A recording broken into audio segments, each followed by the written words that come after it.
phây rừng chế nghịch ní thế lưu tu lại mang bụi thế ní sẽ tu đằng mai lo phà liền tung tân nua mình đồn về chuyện chim mồ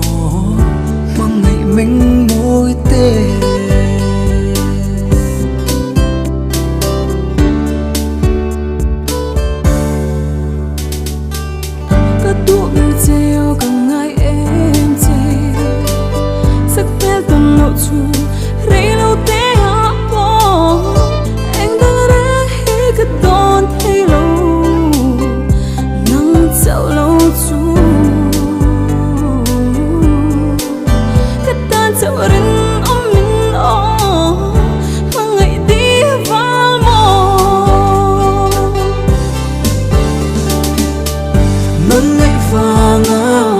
nuôi trên núi bao dài rê là halua đi bởi tên trốn chú dài rê là hal nghe mi Giêsu lên ngày vang hiên môn mang ngày mình mối tên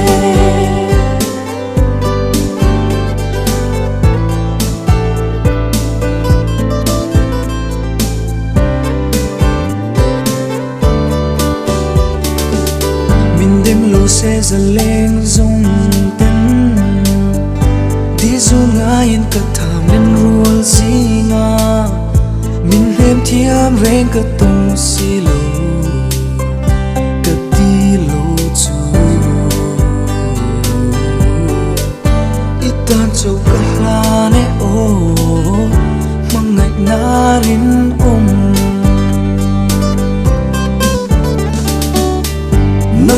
vanga nuôi trên núi ban dài rê là halua đi bởi tên trốn chú dài rê là hal nghe mi Giêsu lên ngày vang hiên môn mang ngày mình mối tên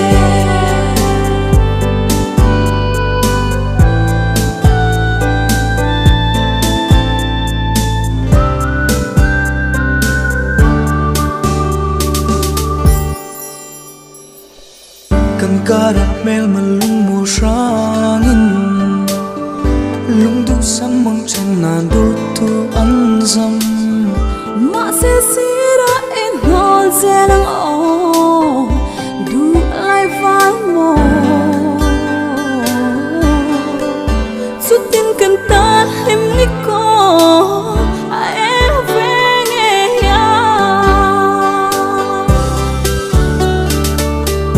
nâng ngày vàng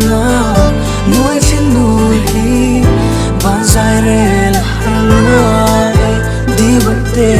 trốn chú dài rê là hal nghe mi